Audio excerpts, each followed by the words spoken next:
Welcome to Leadership Reimagined, where game-changing conversations are reshaping the world of work. I'm Janice, the CEO and founder of Ellig Group, Executive Search Advisors, where we are reimagining search through our long-standing commitment to diversity, equity, and inclusion. I am delighted to welcome Gina Drosos, Chief Executive Officer and Board Director of Signet Jewelers, the world's largest retailer of diamond jewelry. Gina was appointed CEO in 2017 and has served as a director of Signet's board since 2012. Prior to Signet, Gina served as CEO of Assurix Health, an experienced executive. Gina spent 25 years at Procter & Gamble, where her last position was Group President, Global Beauty Care. With over 30 years of executive leadership experience in the consumer goods, personal care, and healthcare industry, she was at the forefront of mass market e-commerce global retail, reinventing product categories and turning around global billion-dollar brands. Among many other accomplishments, she has been recognized as one of Fortune's 50 most powerful women in business and has a long history of supporting purpose-driven organizations through her commitment to board leadership. Gina, thank you for joining me today. Thank you, Janice. It's a pleasure to be here. And I want to thank you for your decades of leadership. You have been paving the way and standing up and speaking out for gender parity, taking action. It's just a pleasure. I've long admired all that you've done for women in C-suite and board roles. So thank you for having me. Well, and you're paving the way for many women to follow you and your lead. You know, I've really been looking at Signet, not just its wonderful rising stock price and earnings, but your website, which is so empowering and so inspirational. And your mission is one that is really something that I admire, which is enabling all people to celebrate life and express love. What a wonderful message. What a wonderful mission. So I have to ask you, as the world's largest retailer of diamond jewelry and the largest specialty jewelry retailer in the US, the UK, and Canada, how are you bringing that mission to life and impacting so many around the world? Well, our mission and our purpose are something that Signet team members hold very dear. I mean, we have the wonderful opportunity and privilege really to be part of so many of people's meaningful life moments. There's not a time that I don't go out into our stores and hear a story of one of our jewelry consultants being invited to a wedding because they've become so close to the couple that they were helping to find the perfect engagement ring. I think what's become even more important to us over time is the idea of helping all people celebrate life and express love. Most people know us by our banner names: Kay Jewelers, the #1 jeweler in America; Zales, Jared, Piercing Pagoda, and JamesAllen.com in the US. We also have People's Jewelers, which is #1 in Canada, and H. Samuel and Ernest Jones in the UK. And what all of these banners have in common is that we have both a physical retail footprint of about 2,500 stores, as well as an ever-growing digital footprint and opportunity to interact with customers online. We're really there to bring our mission to life and to help serve them wherever, whenever, and however they want to shop. Yes, and your brands really appeal to so many different price levels and people that can afford jewelry and really celebrate other people's lives by giving that gift, right? Whether it be for a wedding or an anniversary or just to make somebody feel good. So the price points are really quite wide, are they not? It's true. The jewelry category in the markets in which we operate is about a $90 billion category. We play in what we would define as the mid-market tier of that category, which is a little bit more than half. But we have a wide variety of price points within those price tiers. It's really our aim to prioritize accessibility so that we are helping all people to celebrate life and express love. And we do that through high quality jewelry that is also a great value for our customers, as well as through offering a variety of financing programs.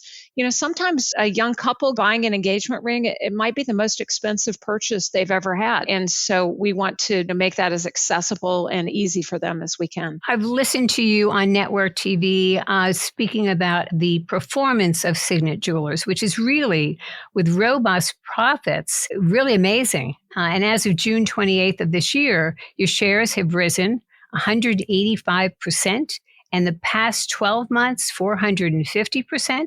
This is incredible.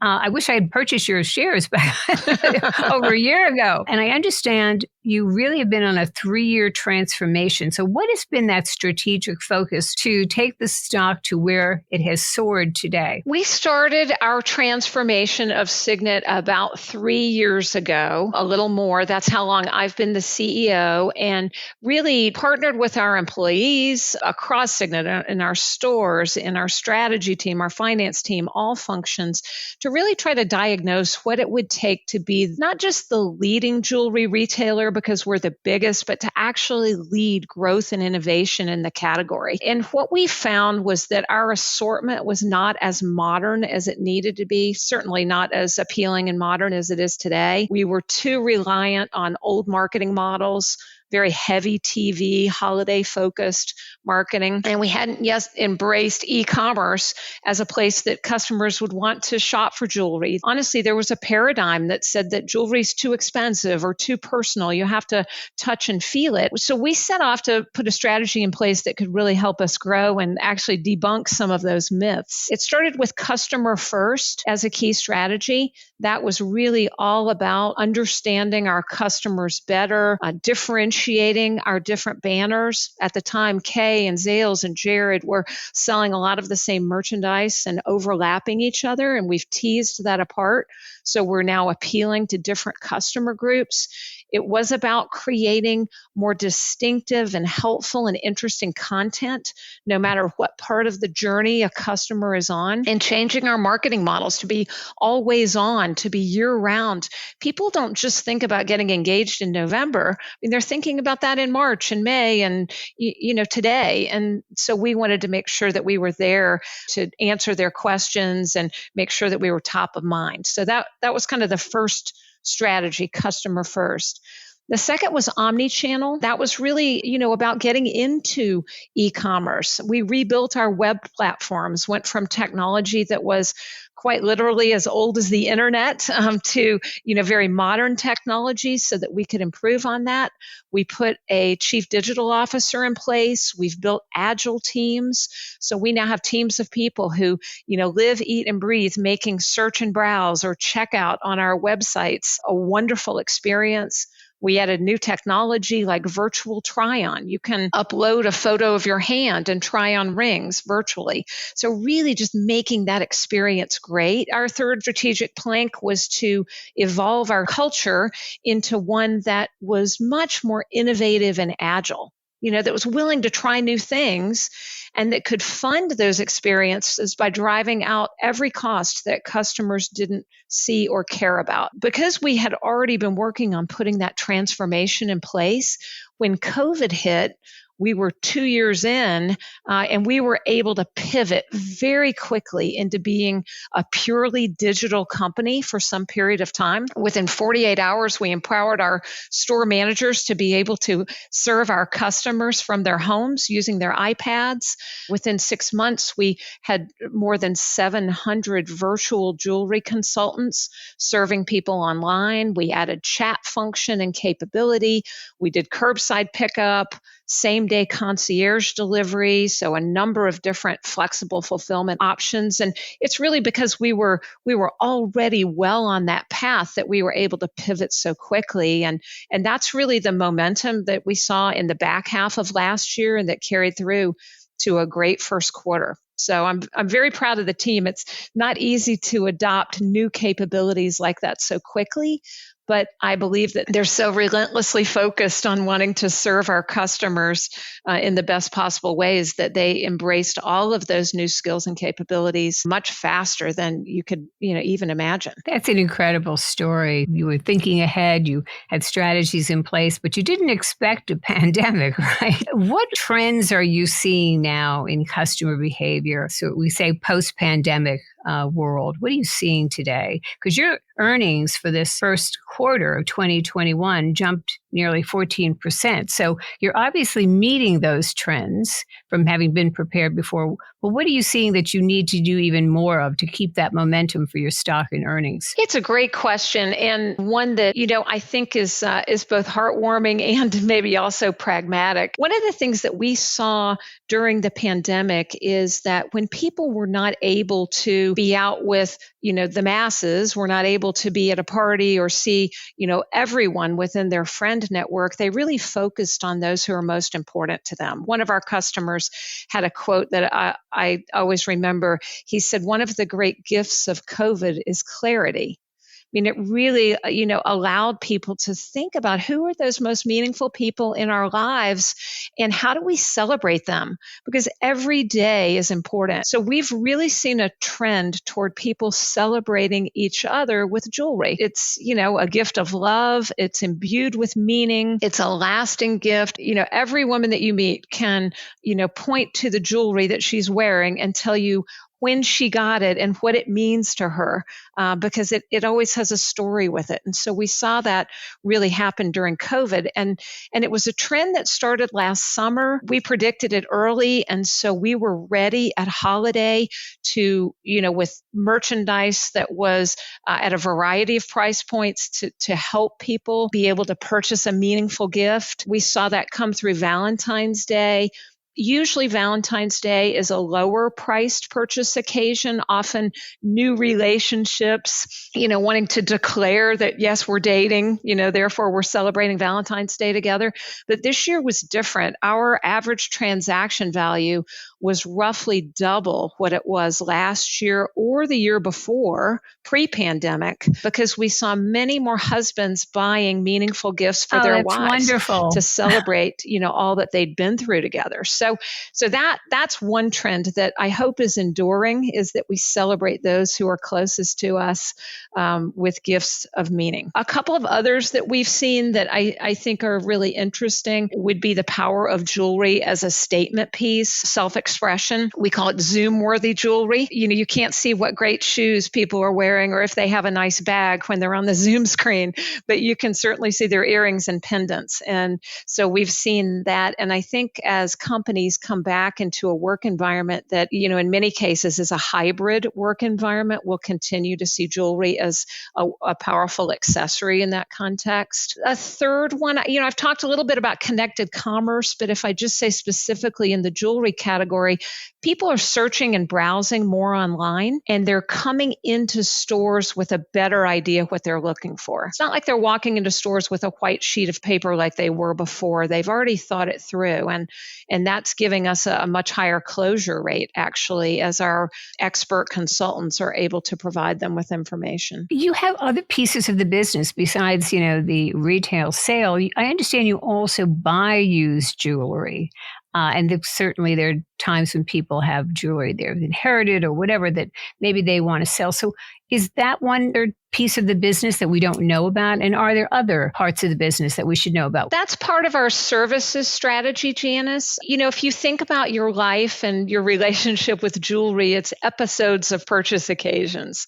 It could be self-purchase. You got promoted and isn't that exciting? Or it could be romantic gifts, or it could be a Mother's Day or a Valentine's Day gift. We're seeing women and men, for example, purchase more spontaneously these days than we ever have before, which I think is also a great trend to see people celebrating themselves, especially coming out of COVID. But one of the things that can link together those episodes, if you will, of jewelry purchases or services. Worry-free wear. How do you take care of your pieces? What if it goes out of style and or it just doesn't meet your style anymore? You don't like it anymore. How can you recraft it? And we have had for a while now the largest care and repair business of all jewelers in the U.S. We have 1,400 master craftsmen and artisans who are part of Signet, and every day they size people's jewelry and polish it and fix the prongs and, everything that you can imagine.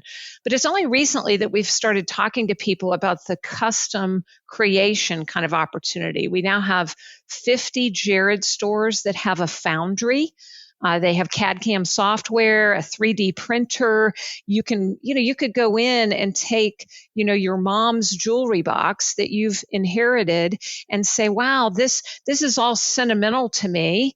I'd love to do something with it, but it's not my style. And we can help you create a brand new piece using those metals and stones. And it's a wonderful thing, especially for Gen Z. They're a very sustainability-minded generation. It's one of the reasons why we bought Rocksbox to become part of the circular economy with rental as an option. It's also a way to meet some, younger women pre-engagement as they're just beginning to get a professional experience maybe with jewelry as they're out in the career world and looking for more jewelry. So we think this whole circular economy of previously owned treasures, being able to recycle jewelry, being able to recreate jewelry that maybe you have and has meaning, but you want something new, or being able to buy diamonds that were previously owned for an engagement ring. All of those we think are a growing trend, especially with the new generation.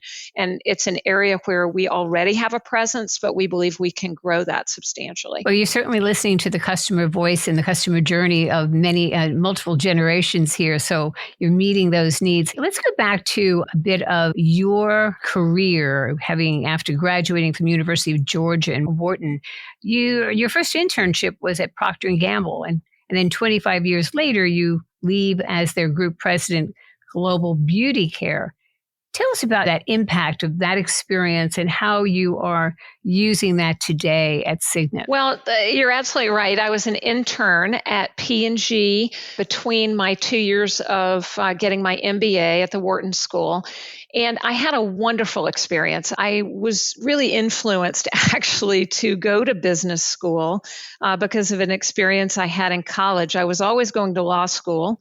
My father was an attorney and just had great affection for his career. I thought he made a real difference in the world. And so I thought I would go that direction. But in my junior year, I couldn't afford to go on a very exciting spring break vacation.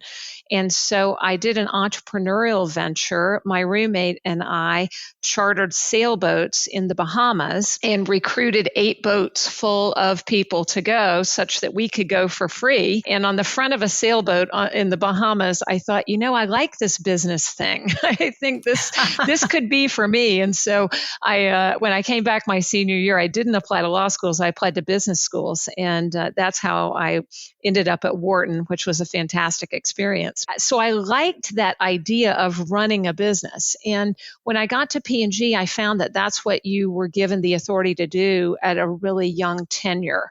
I started managing a P&L 3 years into my career there. And as I grew to increasing responsibility, I was getting a more and more holistic view of how to run a company, smaller sizes growing to bigger sizes. And I also was part of what I would say was an entrepreneurial part of P&G. I started in, working in the beauty care area, and P&G at the time was largely a soap and diaper company. But I was part of a team that over a number of years grew P&G's beauty business to be number 1 in the world, in the middle of this soap and diaper company, and using a lot of the company's core capabilities in branding, in distribution, in R&D, but applying those to the beauty industry in a way that was breakthrough. I could give you 2 examples that, I think of fondly. One is, at a very early tenure, I launched the first body washes into the U.S. market. It's hard, my kids don't even remember this, but the U.S. used to be an exclusively bar soap market, really. I mean, we didn't use liquid soaps in the shower, but that was a huge trend globally. And P&G had a great hair care business. And so I worked with my marketing, research and my product development colleagues, and we came up with a concept to launch an Olay 2-in-1 moisturizing body wash. And it was a huge success. It almost doubled the size of our business in the U.S. at the time. And so then they put me in charge of the total Olay business, and I put together $1 billion vision for Olay, and ultimately came to higher and higher levels of leadership, but was ultimately able to grow the Olay brand from about $200 million in sales when I started to over $2.5 billion when I left. And so we did that, through innovation, through understanding customers, R&D, et cetera. But it was a really great formative experience for me, both in the world of general management, in the world of teamwork and collaboration. I had a lot of opportunity to work with and for powerful women. And so I saw the power of a diverse team. I had a very international job, and I worked hard to build a very diverse team. And that was a real cornerstone of our success. Those are all lessons that I took next into my entrepreneurial venture when I ran a startup company in the genetic space. And then I brought to Signet after that. You've been reinventing product categories and turning around billion-dollar brands for a long time here. So and you're bringing this all to Signet. It's really an incredible story. I just want to remind our audience that we are speaking to Gina Drosos. So the topics we cover like today's are all current, and a new topic with a new game changer is released on the third Thursday of every month. This is a great way to stay current on relevant issues happening around us. And now let's return to Gina to talk more about Signet Jewelers and the brands that she is building and the soaring stock price that she has achieved. It's really incredible. Also, what's incredible, Gina, is that you have gender parity. And being in the search business, I'm really concerned about companies not having representation of women and underrepresented groups at all levels. You have gender parity on your leadership team, on your board of directors, and I understand 75% of your store assistant managers and above are women. How did this all happen? Because I'd love every company and CEO to follow this lead. And how does it translate into really serving your customers and driving business? Well, it's something that we're very proud of, Janice, and I think is a key contributor to the results that we're seeing, not just gender parity, but our entire approach to diversity as a business strategy. I think in some companies, diversity, equity, and inclusion, at least historically, was treated more as an HR mandate. It wasn't necessarily tracked like business goals are tracked, and it wasn't something that leaders were held accountable for, just like they're held accountable for market share growth or profit growth.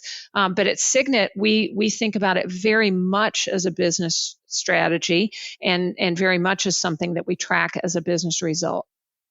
When I came onto Signet's board, I was only the second woman ever to serve on our board of directors. That was in 2013. And under our chairman, Todd Stitzer's leadership, he's built a highly diverse board.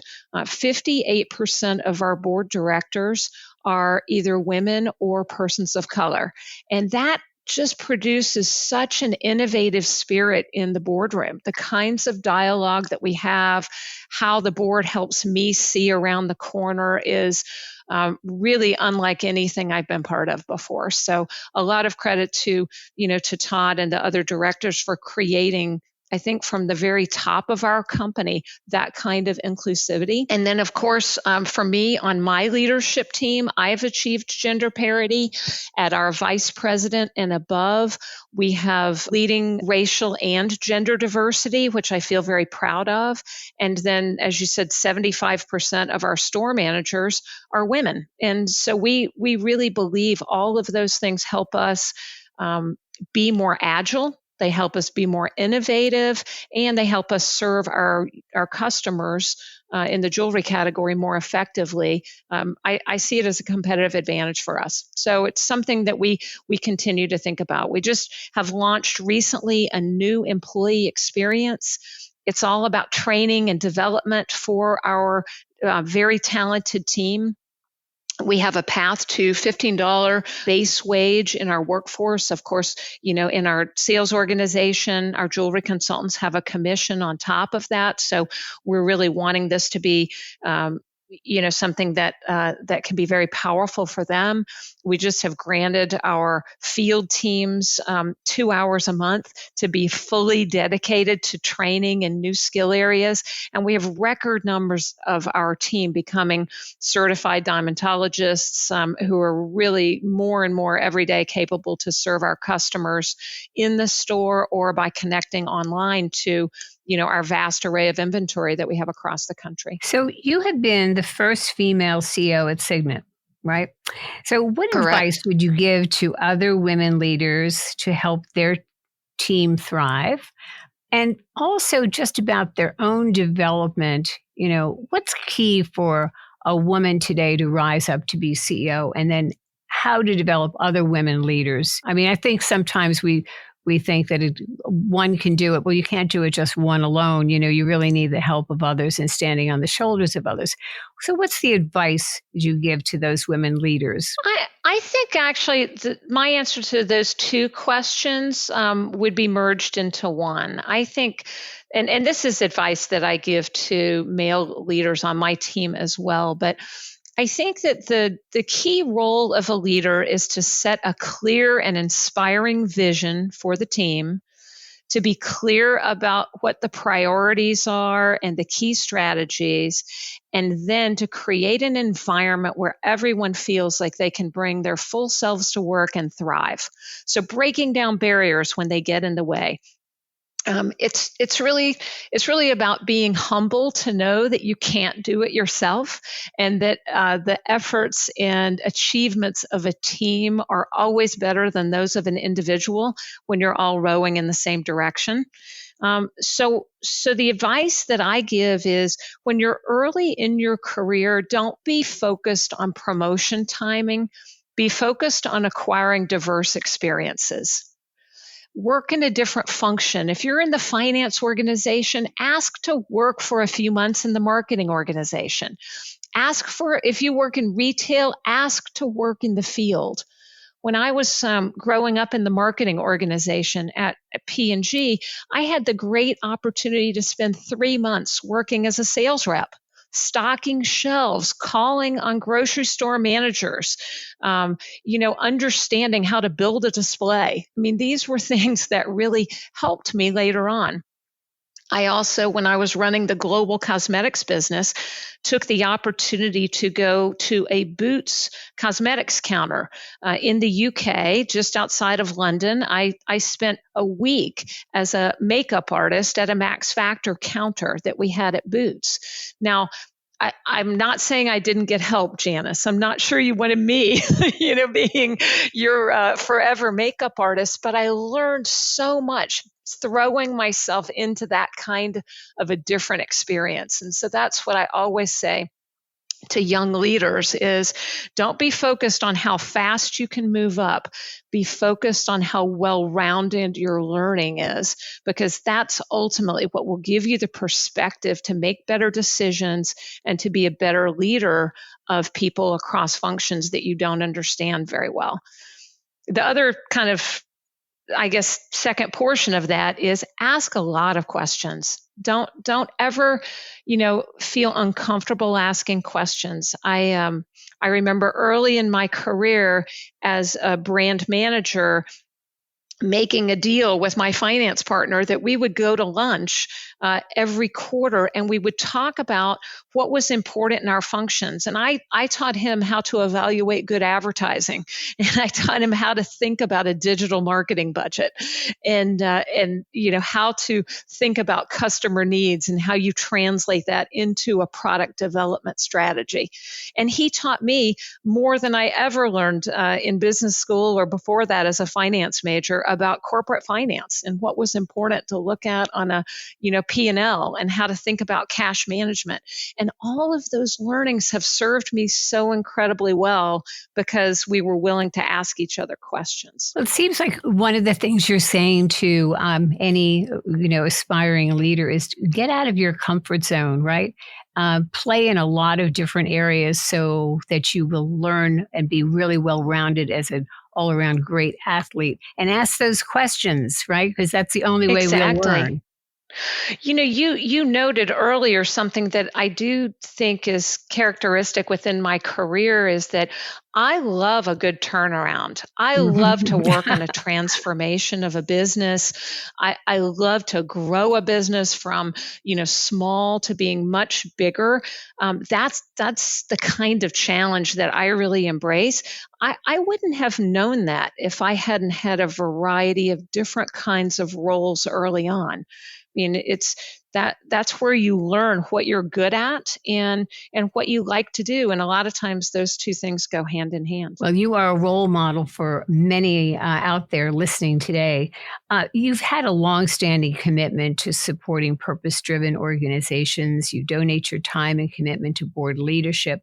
And how do you want your legacy to be remembered? What's, in terms of your success, making the world a better place? What's next for you, and what do you want to do? Well, it's very interesting. I mean, I think that my personal mission has now kind of come, full circle and is some ways integrated with Signet's personal mission. I've always thought that inspiring love in the world was so important. It unlocks all kinds of power of transformation in people's lives. And whatever my sphere of influence has been, I've wanted to make the world that I could touch, a better place. And so I've done that as, I train and develop people to have the kind of career that they'd like to and realize their dreams for themselves and their family. I hope I've done that through board leadership.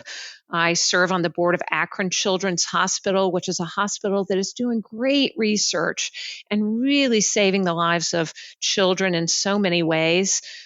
We, as a company, donate to St. Jude, which has been a pioneer in life-changing therapies around the world, and just such a great organization to be part of. So I think that, we can all make a difference using our skill sets.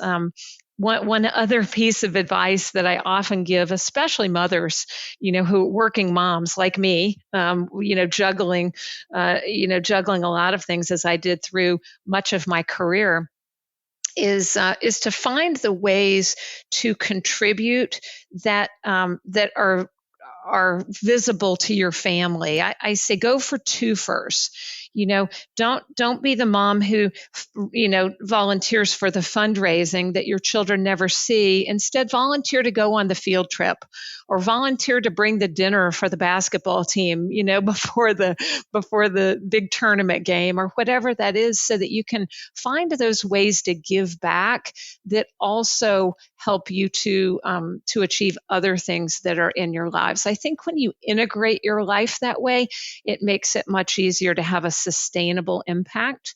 And that's how we all create change, is by wanting to be the change that we want to be in the world. And I think at Signet, we're doing that through our purpose of inspiring love. I feel great about that. I feel great that we're standing up for causes that we believe in. In the last year, we certainly have spoken out against racial injustice. And within our own four walls, we've had very honest and authentic conversations about race and about things that we can do better, and about learning more and more about each other. And that kind of continual growth and learning, and just making Signet a more diverse and inclusive place.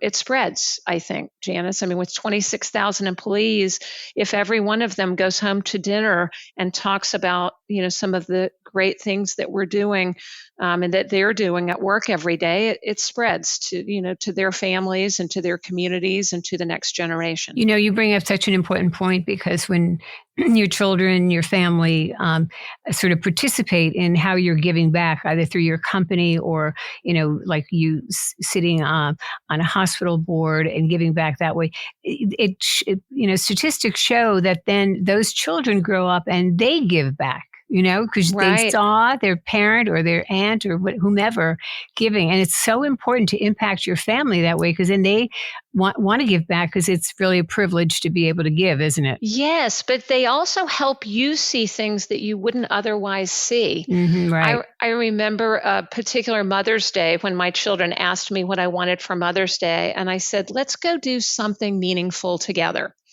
And so we decided to go to a women's shelter for abused and battered women.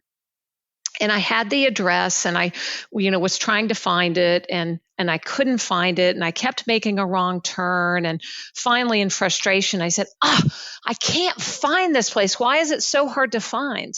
And my 8-year-old daughter piped up from the back seat and said, well, Mom, maybe they need to make it hard to find to protect these women. Oh, my goodness. And I thought, wow.